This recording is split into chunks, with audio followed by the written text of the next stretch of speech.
നമസ്കാരം. 2026 ജൂലൈ 27 മുതൽ ഓഗസ്റ്റ് 1 വരെയുള്ള വാരഫലത്തിലേക്ക് കടക്കാം. മേടക്കൂറ് അശ്വതി, ഭരണി, കാർത്തികയുടെ കാൽഭാഗം ചേർന്ന മേടക്കൂറുകാർക്ക് ഈ ആഴ്ചയിൽ പൊതുവെ അനുകൂലമായ ഫലങ്ങൾ പ്രതീക്ഷിക്കാം. തൊഴിൽ രംഗത്ത് പുതിയ അവസരങ്ങൾ ലഭിക്കാനും ആത്മവിശ്വാസത്തോടെ എടുത്ത തീരുമാനങ്ങൾ വിജയത്തിലേക്ക് നയിക്കാനും സാധ്യതയുണ്ട്. സാമ്പത്തിക കാര്യങ്ങളിൽ വരവും ചിലവും ഒരുപോലെ ഉണ്ടാകുമെങ്കിലും വിവേകപൂർവമായ ഇടപെടലുകളിലൂടെ നേട്ടങ്ങൾ കൈവരിക്കാനാകും. കുടുംബത്ത് സന്തോഷകരമായ അന്തരീക്ഷം നിലനിൽക്കും. ചെറിയ ചെറിയ അഭിപ്രായ വ്യത്യാസങ്ങൾ ക്ഷമയോടെ പരിഹരിക്കാനും സാധിക്കും. വിദ്യാർത്ഥികൾക്കും മത്സര പരീക്ഷയ്ക്ക് തയ്യാറെടുക്കുന്നവർക്കും അനുകൂലമായ സമയമാണ്. പ്രണയബന്ധങ്ങളിലും ദാമ്പത്യ ജീവിതത്തിലും പരസ്പര വിശ്വാസം നിലനിർത്തുന്നത് പ്രധാനമാണ്. ആരോഗ്യകാര്യങ്ങളിൽ അമിതമായ മാനസിക സമ്മർദ്ദവും ഉറക്കക്കുറവും ഒഴിവാക്കാൻ ശ്രദ്ധിക്കുക. ആഴ്ചയുടെ അവസാനം ആത്മീയ കാര്യങ്ങളിൽ കൂടുതൽ താല്പര്യം തോന്നുകയും പ്രാർത്ഥനയും ക്ഷേത്ര ദർശനവും മനസ്സിന് ശാന്തിയും പ്രവൃത്തികൾക്ക് അനുകൂലതയും നൽകുന്നതാണ്. ഇടവക്കൂറ് കാർത്തികയുടെ ബാക്കി മുക്കാൽ ഭാഗം, രോഹിണി, മകയിരത്തിൻ്റെ ആദ്യ പകുതിയും ഉൾപ്പെടുന്ന ഇടവക്കൂറുകാർക്ക് ഈ ആഴ്ചയിൽ അധ്വാനത്തിന് അർഹമായ അംഗീകാരവും മുന്നേറ്റത്തിനുള്ള അവസരങ്ങളും ലഭിക്കുന്ന സമയമാണ്. തൊഴിൽ രംഗത്ത് പുതിയ ഉത്തരവാദിത്വങ്ങൾ ഏറ്റെടുക്കേണ്ടി വന്നാലും അവ വിജയകരമായി പൂർത്തിയാക്കാൻ സാധിക്കും. സാമ്പത്തിക കാര്യങ്ങളിൽ വരുമാനം വർദ്ധിപ്പിക്കാനുള്ള അവസരങ്ങൾ ലഭിക്കുമെങ്കിലും അനാവശ്യ ചിലവുകളിൽ നിയന്ത്രണം പാലിക്കുന്നത് ഗുണകരമാണ്. കുടുംബത്ത് സന്തോഷകരമായ അനുഭവങ്ങൾ ഉണ്ടാവുകയും ബന്ധുക്കളുടെ സഹകരണത്തോടെ ചില പ്രധാന കാര്യങ്ങൾ പൂർത്തിയാക്കാനും സാധിക്കും. വ്യാപാരികൾക്ക് പുതിയ ഇടപാടുകളും ലാഭസാധ്യതകളും തെളിയും. വിദ്യാർത്ഥികൾക്ക് പഠനത്തിൽ കൂടുതൽ ശ്രദ്ധ കേന്ദ്രീകരിക്കാൻ കഴിയുകയും പരിശ്രമത്തിന് മികച്ച ഫലം ലഭിക്കുകയും ചെയ്യും.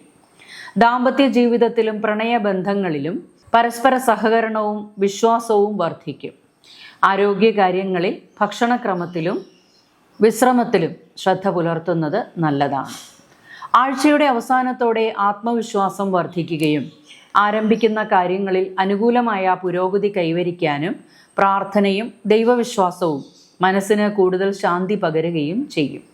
മിഥുനക്കൂറ് മകയിരത്തിൻ്റെ ബാക്കി പകുതിയും തിരുവാതിര, പുണർദത്തിൻ്റെ ആദ്യ മുക്കാൽ ഭാഗവും ഉൾപ്പെടുന്ന മിഥുനക്കൂറുകാർക്ക് ഈ ആഴ്ച പൊതുവെ അനുകൂലമായ അനുഭവങ്ങൾ പ്രതീക്ഷിക്കാം. തൊഴിൽ രംഗത്ത് പുതിയ അവസരങ്ങളും കഴിവ് തെളിയിക്കാനുള്ള സാഹചര്യങ്ങളും വന്നുചേരും. ഏറെ നാളായി മുടങ്ങിക്കിടന്നിരുന്ന ചില കാര്യങ്ങൾ പൂർത്തിയാക്കാൻ സാധിക്കുന്നതാണ്. സാമ്പത്തിക കാര്യങ്ങളിൽ വരുമാനം വർദ്ധിക്കാനുള്ള സാധ്യതയുണ്ടെങ്കിലും ചിലവുകളിൽ നിയന്ത്രണം പാലിക്കുന്നത് ഗുണകരമാണ്. കുടുംബത്ത് ഐക്യവും സന്തോഷവും വർദ്ധിക്കുകയും ബന്ധുക്കളുടെ പിന്തുണ ലഭിക്കുകയും ചെയ്യും. വിദ്യാർത്ഥികൾക്കും മത്സര പരീക്ഷയ്ക്ക് തയ്യാറെടുക്കുന്നവർക്കും പരിശ്രമത്തിനനുസരിച്ചുള്ള നേട്ടങ്ങൾ കൈവരിക്കാനാകും. വ്യാപാരികൾക്ക് പുതിയ ഇടപാടുകളും തൊഴിൽ ചെയ്യുന്നവർക്ക് അംഗീകാരവും ലഭിക്കുന്ന സമയമാണ്.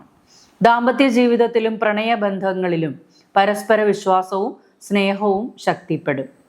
ആരോഗ്യകാര്യങ്ങളിൽ അമിതമായ ജോലിഭാരവും മാനസിക സമ്മർദ്ദവും ഒഴിവാക്കി വിശ്രമത്തിന് പ്രാധാന്യം നൽകുക. ആഴ്ചയുടെ അവസാനത്തോടെ ശുഭവാർത്തകൾ കേൾക്കാനും ആത്മീയ കാര്യങ്ങളിൽ കൂടുതൽ താല്പര്യം വളരാനും സാധ്യതയുണ്ട്. പ്രാർത്ഥനയും ദൈവവിശ്വാസവും മനസ്സിന് ആത്മവിശ്വാസവും പ്രവൃത്തികൾക്ക് അനുകൂല ഫലങ്ങളും നൽകും. കർക്കിടകക്കൂറ് പുണർദത്തിൻ്റെ അവസാന കാൽഭാഗം, പൂയം, ആയില്യം എന്നീ നക്ഷത്രങ്ങൾ ചേർന്ന കർക്കിടകക്കൂറുകാർക്ക് ഈ ആഴ്ച പൊതുവെ അനുകൂലമായ ഫലങ്ങൾ പ്രതീക്ഷിക്കാം. തൊഴിൽ രംഗത്ത് ആത്മവിശ്വാസത്തോടെ മുന്നോട്ടു പോകാൻ സാധിക്കുകയും പുതിയ അവസരങ്ങൾ കൈവന്നു ചേരുകയും ചെയ്യും. ഏറെ നാളായി മുടങ്ങിക്കിടന്നിരുന്ന ചില കാര്യങ്ങൾ പൂർത്തിയാക്കാൻ അനുകൂല സാഹചര്യങ്ങൾ ഉണ്ടാകും. സാമ്പത്തിക കാര്യങ്ങളിൽ വരവും ചിലവും ഒരുപോലെ ഉണ്ടായാലും വിവേകപൂർവമായ ഇടപെടലുകളിലൂടെ നേട്ടങ്ങൾ കൈവരിക്കാനാകും. കുടുംബത്ത് സന്തോഷവും സമാധാനവും നിലനിൽക്കുകയും ബന്ധുക്കളുടെ സഹകരണത്തോടെ പ്രധാനപ്പെട്ട തീരുമാനങ്ങൾ എടുക്കാനും സാധിക്കും. വിദ്യാർത്ഥികൾക്കും മത്സര പരീക്ഷയ്ക്ക് തയ്യാറെടുക്കുന്നവർക്കും പരിശ്രമത്തിനൊത്ത ഫലങ്ങൾ ലഭിക്കുന്ന സമയമാണിത്. ദാമ്പത്യ ജീവിതത്തിലും പ്രണയബന്ധങ്ങളിലും പരസ്പര വിശ്വാസവും സ്നേഹവും വർദ്ധിക്കും. ആരോഗ്യകാര്യങ്ങളിൽ ഭക്ഷണക്രമത്തിലും വിശ്രമത്തിലും ശ്രദ്ധ പുലർത്തുക.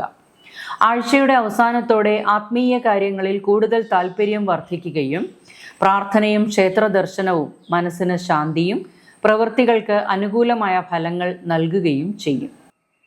ചിങ്ങക്കൂറ് മകം, പൂരം, ഉത്രത്തിൻ്റെ കാൽഭാഗം ചേർന്ന ചിങ്ങക്കൂറുകാർക്ക് ഈ ആഴ്ച പൊതുവെ ശുഭകരമായ ഫലങ്ങൾ പ്രതീക്ഷിക്കാം. തൊഴിൽ രംഗത്ത് കഴിവ് തെളിയിക്കാനുള്ള അവസരങ്ങൾ ലഭിക്കുകയും മേലുദ്യോഗസ്ഥരുടെ അംഗീകാരവും പിന്തുണയും നേടാൻ സാധിക്കുകയും ചെയ്യും. പുതിയ പദ്ധതികൾ ആരംഭിക്കുന്നതിനും മുടങ്ങിക്കിടന്ന കാര്യങ്ങൾ പൂർത്തിയാക്കുന്നതിനും അനുകൂലമായ സമയമാണ്. സാമ്പത്തിക കാര്യങ്ങളിൽ വരുമാനം മെച്ചപ്പെടുമെങ്കിലും അനാവശ്യ ചിലവുകളിൽ നിയന്ത്രണം പാലിക്കുന്നത് ഗുണകരമായിരിക്കും. കുടുംബത്ത് സന്തോഷകരമായ അന്തരീക്ഷം നിലനിൽക്കുകയും ബന്ധുക്കളുമായുള്ള സൗഹൃദവും ഐക്യവും വർദ്ധിക്കുകയും ചെയ്യും. വിദ്യാർത്ഥികൾക്കും മത്സര പരീക്ഷയ്ക്ക് തയ്യാറെടുക്കുന്നവർക്കും പരിശ്രമത്തിനൊത്ത നേട്ടങ്ങൾ കൈവരാനാകും.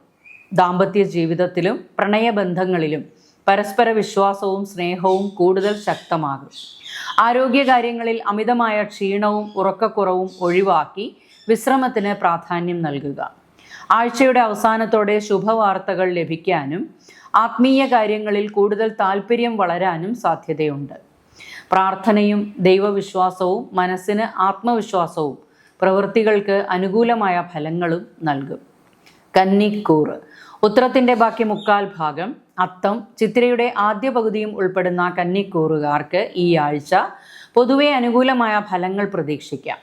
തൊഴിൽ രംഗത്ത് ഉത്തരവാദിത്വങ്ങൾ വർദ്ധിച്ചാലും അവ കൃത്യമായി നിർവഹിച്ച് അംഗീകാരവും പുരോഗതിയും നേടാൻ സാധിക്കും. പുതിയ അവസരങ്ങൾ പ്രയോജനപ്പെടുത്തുന്നതിലൂടെ ഭാവിയിലേക്ക് നല്ല അടിത്തറ ഒരുക്കാൻ കഴിയും.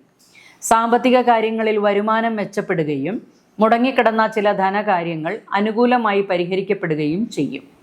കുടുംബത്ത് ഐക്യവും സന്തോഷവും നിലനിൽക്കുകയും ബന്ധുക്കളുടെ സഹകരണത്തോടെ പ്രധാനപ്പെട്ട കാര്യങ്ങൾ പൂർത്തിയാക്കാനും സാധിക്കും. വിദ്യാർത്ഥികൾക്കും മത്സര പരീക്ഷയ്ക്ക് തയ്യാറെടുക്കുന്നവർക്കും ഏകാഗ്രതയും പരിശ്രമവും മികച്ച നേട്ടങ്ങൾ സമ്മാനിക്കും. ദാമ്പത്യ ജീവിതത്തിലും പ്രണയബന്ധങ്ങളിലും പരസ്പര വിശ്വാസവും മനസ്സിലാക്കലും കൂടുതൽ ശക്തമാകും. ആരോഗ്യകാര്യങ്ങളിൽ അമിതമായ ജോലിഭാരവും മാനസിക സമ്മർദ്ദവും ഒഴിവാക്കി വിശ്രമത്തിനും ഭക്ഷണക്രമത്തിനും പ്രാധാന്യം നൽകുക. ആഴ്ചയുടെ അവസാനത്തോടെ ആത്മീയ കാര്യങ്ങളിൽ കൂടുതൽ താല്പര്യം വർദ്ധിക്കുകയും പ്രാർത്ഥനയും ക്ഷേത്ര ദർശനവും മനഃശാന്തിയും പ്രവൃത്തികളിൽ അനുകൂല ഫലങ്ങളും നൽകുകയും ചെയ്യും. തുലാക്കൂറ് ചിത്തിരയുടെ ബാക്കി പകുതിയും ചോതി, വിശാഖത്തിൻ്റെ ആദ്യ മുക്കാൽ ഭാഗവും ഉൾപ്പെടുന്ന തുലാക്കൂറുകാർക്ക് ഈ ആഴ്ച പൊതുവെ അനുകൂലമായ ഫലങ്ങൾ പ്രതീക്ഷിക്കാം. തൊഴിൽ രംഗത്ത് പുതിയ അവസരങ്ങൾ ലഭിക്കാനും ആത്മവിശ്വാസത്തോടെ മുന്നോട്ടു പോകാനും സാധിക്കും. എന്നാൽ ജോലികളിൽ തിടുക്കം കാണിക്കാതെ ഓരോ തീരുമാനവും ആലോചിച്ച് എടുക്കുന്നത് ഗുണകരമായിരിക്കും. സാമ്പത്തിക കാര്യങ്ങളിൽ വരുമാനം മെച്ചപ്പെടുമെങ്കിലും അപ്രതീക്ഷിത ചിലവുകൾ വന്നേക്കാം. കുടുംബത്ത് സമാധാനവും സന്തോഷവും നിലനിൽക്കുമെങ്കിലും ചെറിയ അഭിപ്രായ വ്യത്യാസങ്ങൾ വലുതാകാതിരിക്കാൻ ശ്രദ്ധിക്കുക. വിദ്യാർത്ഥികൾക്കും മത്സര പരീക്ഷയ്ക്ക് തയ്യാറെടുക്കുന്നവർക്കും അനുകൂലമായ സമയമാണിത്. ദാമ്പത്യ ജീവിതത്തിലും പ്രണയബന്ധങ്ങളിലും തുറന്ന ആശയവിനിമയം ബന്ധങ്ങൾ കൂടുതൽ ദൃഢമാക്കും. ആരോഗ്യകാര്യങ്ങളിൽ ക്ഷീണം, ഉറക്കക്കുറവ്, മാനസിക സമ്മർദ്ദം എന്നിവ അവഗണിക്കരുത്. ആഴ്ചയുടെ അവസാനത്തോടെ ശുഭവാർത്തകൾ ലഭിക്കാനും മുടങ്ങിക്കിടന്ന ചില കാര്യങ്ങളിൽ പുരോഗതി കൈവരിക്കാനും സാധ്യതയുണ്ട്. പ്രാർത്ഥനയും ദൈവവിശ്വാസവും മനസ്സിന് ശാന്തിയും ആത്മവിശ്വാസവും പകരും. വൃശ്ചികക്കൂറ് വിശാഖത്തിൻ്റെ അവസാന കാൽഭാഗം, അനിഴം, തൃക്കേട്ട എന്നീ നക്ഷത്രങ്ങൾ ചേർന്ന വൃശ്ചികക്കൂറുകാർക്ക് ഈ ആഴ്ച പൊതുവെ അനുകൂലമായ ഫലങ്ങൾ പ്രതീക്ഷിക്കാം. തൊഴിൽ രംഗത്ത് പുതിയ അവസരങ്ങൾ ലഭിക്കാനും ആത്മവിശ്വാസത്തോടെ മുന്നോട്ടു പോകാനും സാധിക്കും. മുടങ്ങിക്കിടന്ന ചില കാര്യങ്ങൾ പുരോഗതി കൈവരിക്കാനും സാധ്യത കാണുന്നുണ്ട്. സാമ്പത്തിക കാര്യങ്ങളിൽ വരുമാനം മെച്ചപ്പെടുമെങ്കിലും അപ്രതീക്ഷിത ചിലവുകൾ വർദ്ധിക്കാൻ സാധ്യതയുള്ളതിനാൽ സാമ്പത്തിക ഇടപാടുകളിൽ ജാഗ്രത പാലിക്കുക. കുടുംബത്ത് സന്തോഷകരമായ അന്തരീക്ഷം നിലനിൽക്കുമെങ്കിലും ചെറിയ അഭിപ്രായ വ്യത്യാസങ്ങൾ ക്ഷമയോടെ വിവേകത്തോടെയും കൈകാര്യം ചെയ്യുന്നത് ഗുണകരമായിരിക്കും. വിദ്യാർത്ഥികൾക്കും മത്സര പരീക്ഷയ്ക്ക് തയ്യാറെടുക്കുന്നവർക്കും അനുകൂലമായ സമയമാണ്. ദാമ്പത്യ ജീവിതത്തിലും പ്രണയബന്ധങ്ങളിലും പരസ്പര വിശ്വാസവും തുറന്ന ആശയവിനിമയവും ബന്ധങ്ങളെ കൂടുതൽ ദൃഢമാക്കും.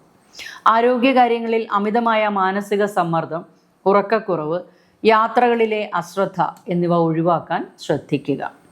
ആഴ്ചയുടെ അവസാനത്തോടെ ശുഭവാർത്തകൾ ലഭിക്കുന്നതിനും ആത്മീയ കാര്യങ്ങളിൽ കൂടുതൽ താല്പര്യം വർദ്ധിക്കാനും സാധ്യതയുണ്ട്. പ്രാർത്ഥനയും ദൈവവിശ്വാസവും മനസ്സിന് ശാന്തിയും പ്രവൃത്തികൾക്ക് അനുകൂലമായ ഫലങ്ങളും നൽകുന്നതാണ്. ധനുക്കൂറ് മൂലം, പൂരാടം, ഉത്രാടത്തിൻ്റെ കാൽഭാഗം ചേർന്ന ധനുക്കൂറുകാർക്ക് ഈ ആഴ്ച പൊതുവെ അനുകൂലമായ ഫലങ്ങൾ പ്രതീക്ഷിക്കാം. തൊഴിൽ രംഗത്ത് പുതിയ അവസരങ്ങൾ ലഭിക്കാനും ആത്മവിശ്വാസത്തോടെ പ്രവർത്തിച്ച് നല്ല നേട്ടങ്ങൾ കൈവരിക്കാനും സാധിക്കും. മുടങ്ങിക്കിടന്ന ചില കാര്യങ്ങൾ പൂർത്തിയാക്കാനും അധികാരികളുടെ അംഗീകാരം നേടാനും സാധ്യതയുണ്ട്. സാമ്പത്തിക കാര്യങ്ങളിൽ വരുമാനം മെച്ചപ്പെടുമെങ്കിലും അപ്രതീക്ഷിത ചിലവുകൾ വർദ്ധിക്കാൻ സാധ്യതയുള്ളതിനാൽ ധനകാര്യ ഇടപാടുകളിൽ ശ്രദ്ധ പുലർത്തുക. കുടുംബത്തെ സന്തോഷകരമായ അന്തരീക്ഷം നിലനിൽക്കുമെങ്കിലും ചെറിയ അഭിപ്രായ വ്യത്യാസങ്ങൾ ക്ഷമയോടെ കൈകാര്യം ചെയ്യുന്നത് ഗുണകരമായിരിക്കും. വിദ്യാർത്ഥികൾക്കും മത്സര പരീക്ഷയ്ക്ക് തയ്യാറെടുക്കുന്നവർക്കും അനുകൂല സമയമാണ്. ദാമ്പത്യ ജീവിതത്തിലും പ്രണയബന്ധങ്ങളിലും പരസ്പര വിശ്വാസവും തുറന്ന ആശയവിനിമയവും ബന്ധങ്ങളെ കൂടുതൽ ദൃഢമാക്കും. ആരോഗ്യകാര്യങ്ങളിൽ യാത്രകളിൽ ജാഗ്രത പാലിക്കുകയും അമിതമായ ക്ഷീണവും ദഹന സംബന്ധമായ അസ്വസ്ഥതകളും അവഗണിക്കാതിരിക്കുകയും ചെയ്യുക. ആഴ്ചയുടെ അവസാനത്തോടെ കാര്യങ്ങൾ ഭേദപ്പെടാം. ആത്മീയ കാര്യങ്ങളിൽ കൂടുതൽ താല്പര്യം വർദ്ധിക്കാനും സാധ്യതയുണ്ട്. പ്രാർത്ഥനയും ദൈവവിശ്വാസവും മനസ്സിന് ശാന്തി പകരുന്നതാണ്. മകരക്കൂറ് ഉത്രാടത്തിൻ്റെ ബാക്കി മുക്കാൽ ഭാഗം, തിരുവോണം, അവിട്ടത്തിൻ്റെ ആദ്യ പകുതിയും ഉൾപ്പെടുന്ന മകരക്കൂറുകാർക്ക് ഈ ആഴ്ചയിൽ പൊതുവെ അനുകൂലമായ ഫലങ്ങൾ പ്രതീക്ഷിക്കാം. തൊഴിൽ രംഗത്ത് ആത്മവിശ്വാസത്തോടെ പ്രവർത്തിക്കാനും പുതിയ ഉത്തരവാദിത്വങ്ങൾ വിജയകരമായി ഏറ്റെടുക്കാനും സാധിക്കും. മുടങ്ങിക്കിടന്ന ചില കാര്യങ്ങൾ പൂർത്തിയാക്കുന്നതിനും ആഗ്രഹിച്ച നേട്ടങ്ങൾ കൈവരിക്കുന്നതിനും അവസരമുണ്ടാകും. സാമ്പത്തിക കാര്യങ്ങളിൽ വരുമാനം മെച്ചപ്പെടുമെങ്കിലും അനാവശ്യ ചിലവുകൾ നിയന്ത്രിക്കുന്നത് ഗുണകരമായിരിക്കും. കുടുംബത്ത് സന്തോഷവും ഐക്യവും നിലനിൽക്കുമെങ്കിലും ചെറിയ അഭിപ്രായ വ്യത്യാസങ്ങൾ വലുതാകാതെ പരിഹരിക്കാൻ ശ്രദ്ധിക്കുക. വിദ്യാർത്ഥികൾക്കും മത്സര പരീക്ഷയ്ക്ക് തയ്യാറെടുക്കുന്നവർക്കും പരിശ്രമത്തിനൊത്ത ഫലങ്ങൾ ലഭിക്കുന്ന സമയമാണിത്. ദാമ്പത്യ ജീവിതത്തിലും പ്രണയബന്ധങ്ങളിലും പരസ്പര വിശ്വാസവും സഹകരണവും വർദ്ധിക്കും. ആരോഗ്യകാര്യങ്ങളിൽ ജോലിഭാരം മൂലമുള്ള ക്ഷീണം, ഉറക്കക്കുറവ്, മുട്ടുവേദന അല്ലെങ്കിൽ നടുവേദന പോലുള്ള ചെറിയ അസ്വസ്ഥതകൾ അവഗണിക്കാതിരിക്കുക. ആഴ്ചയുടെ അവസാനത്തോടെ പുതിയ പദ്ധതികൾക്ക് തുടക്കം കുറിക്കാനാകും. പ്രാർത്ഥനകളും ദൈവവിശ്വാസവും മനസ്സിന് ആത്മവിശ്വാസവും പ്രവൃത്തികൾക്ക് അനുകൂലമായ ഫലങ്ങളും നൽകുന്നതാണ്. കുംഭക്കൂറ് അവിട്ടത്തിൻ്റെ ബാക്കി പകുതിയും ചതയം, പൂരുരുട്ടാതിയുടെ ആദ്യ മുക്കാൽ ഭാഗവും ഉൾപ്പെടുന്ന കുംഭക്കൂറുകാർക്ക് ഈ ആഴ്ച പൊതുവെ അനുകൂലമായ ഫലങ്ങൾ പ്രതീക്ഷിക്കാം. തൊഴിൽ രംഗത്ത് പുതിയ അവസരങ്ങൾ ലഭിക്കാനും ആത്മവിശ്വാസത്തോടെ പ്രവർത്തിച്ച് നല്ല നേട്ടങ്ങൾ കൈവരിക്കാനും ആകും. മുടങ്ങിക്കിടന്ന ചില കാര്യങ്ങൾ പൂർത്തിയാക്കാനും പുതിയ പദ്ധതികൾ ആരംഭിക്കാനും അനുകൂലമായ സമയമാണ്. സാമ്പത്തിക കാര്യങ്ങളിൽ വരുമാനം മെച്ചപ്പെടുമെങ്കിലും അപ്രതീക്ഷിത ചിലവുകൾക്ക് സാധ്യതയുള്ളതിനാൽ ധനകാര്യ ഇടപാടുകളിൽ ശ്രദ്ധ പുലർത്തുക. കുടുംബത്ത് സന്തോഷകരമായ അന്തരീക്ഷം നിലനിൽക്കുമെങ്കിലും ചെറിയ അഭിപ്രായ വ്യത്യാസങ്ങൾ ക്ഷമയോടെ വിവേകത്തോടെയും കൈകാര്യം ചെയ്യുന്നത് ഗുണകരമായിരിക്കും. വിദ്യാർത്ഥികൾക്കും മത്സര പരീക്ഷയ്ക്ക് തയ്യാറെടുക്കുന്നവർക്കും പരിശ്രമത്തിനൊത്ത നേട്ടങ്ങൾ കൈവരിക്കാൻ കഴിയും. ദാമ്പത്യ ജീവിതത്തിലും പ്രണയബന്ധങ്ങളിലും പരസ്പര വിശ്വാസവും തുറന്ന ആശയവിനിമയവും ബന്ധങ്ങളെ കൂടുതൽ ദൃഢമാക്കും. ആരോഗ്യകാര്യങ്ങളിൽ അമിതമായ ജോലിഭാരം, മാനസിക സമ്മർദ്ദം, ഉറക്കക്കുറവ് എന്നിവ ഒഴിവാക്കാൻ ശ്രദ്ധിക്കുക. ആഴ്ചയുടെ അവസാനത്തോടെ ശുഭവാർത്തകൾ ലഭിക്കാനും ആത്മീയ കാര്യങ്ങളിൽ കൂടുതൽ താല്പര്യം വർദ്ധിക്കാനും സാധ്യതയുണ്ട്. പ്രാർത്ഥനയും ദൈവവിശ്വാസവും മനസ്സിന് ശാന്തിയും പ്രവൃത്തികൾക്ക് അനുകൂലമായ ഫലങ്ങളും നൽകും. മീനക്കൂറ് പൂരുരുട്ടാതിയുടെ അവസാന കാൽഭാഗം, ഉത്രട്ടാതി, രേവതി എന്നീ നക്ഷത്രങ്ങൾ ചേർന്ന മീനക്കൂറുകാർക്ക് ഈ ആഴ്ചയിൽ പൊതുവെ അനുകൂലമായ ഫലങ്ങൾ പ്രതീക്ഷിക്കാം. തൊഴിൽ രംഗത്ത് പുതിയ അവസരങ്ങൾ ലഭിക്കാനും ഏറെ നാളായി പ്രതീക്ഷിച്ചിരുന്ന ചില കാര്യങ്ങൾ അനുകൂലമായ പുരോഗതി കൈവരിക്കാനും സാധ്യതയുണ്ട്. ആത്മവിശ്വാസത്തോടെ പ്രവർത്തിച്ചാൽ മുടങ്ങിക്കിടന്ന കാര്യങ്ങൾ പൂർത്തിയാക്കാൻ സാധിക്കും. സാമ്പത്തിക കാര്യങ്ങളിൽ വരുമാനം മെച്ചപ്പെടുമെങ്കിലും അനാവശ്യ ചിലവുകളും കടം നൽകുന്ന കാര്യങ്ങൾ ശ്രദ്ധയോടെ കൈകാര്യം ചെയ്യുക. കുടുംബത്ത് സന്തോഷവും സമാധാനവും നിലനിൽക്കുമെങ്കിലും ചെറിയ അഭിപ്രായ വ്യത്യാസങ്ങൾ ക്ഷമയോടെയും സ്നേഹത്തോടെയും പരിഹരിക്കുന്നത് ഗുണകരമായിരിക്കും. വിദ്യാർത്ഥികൾക്കും മത്സര പരീക്ഷയ്ക്ക് തയ്യാറെടുക്കുന്നവർക്കും ശ്രദ്ധയും ഏകാഗ്രതയും വർദ്ധിച്ച് മികച്ച നേട്ടങ്ങൾ കൈവരിക്കാനാകും. ദാമ്പത്യ ജീവിതത്തിലും പ്രണയബന്ധങ്ങളിലും പരസ്പര വിശ്വാസവും തുറന്ന ആശയവിനിമയവും ബന്ധങ്ങളെ കൂടുതൽ ദൃഢമാക്കുന്നതാണ്. ക്ഷീണം, ഉറക്കക്കുറവ്, കാലുവേദന തുടങ്ങിയ ചെറിയ അസ്വസ്ഥതകൾ അവഗണിക്കാതെ ആവശ്യമായ വിശ്രമം ഉറപ്പാക്കുക. ആഴ്ചയുടെ അവസാനത്തോടെ കാര്യങ്ങൾ ഭേദപ്പെടുന്നതാണ്. ആത്മീയ കാര്യങ്ങളിൽ കൂടുതൽ താല്പര്യം വർദ്ധിക്കും.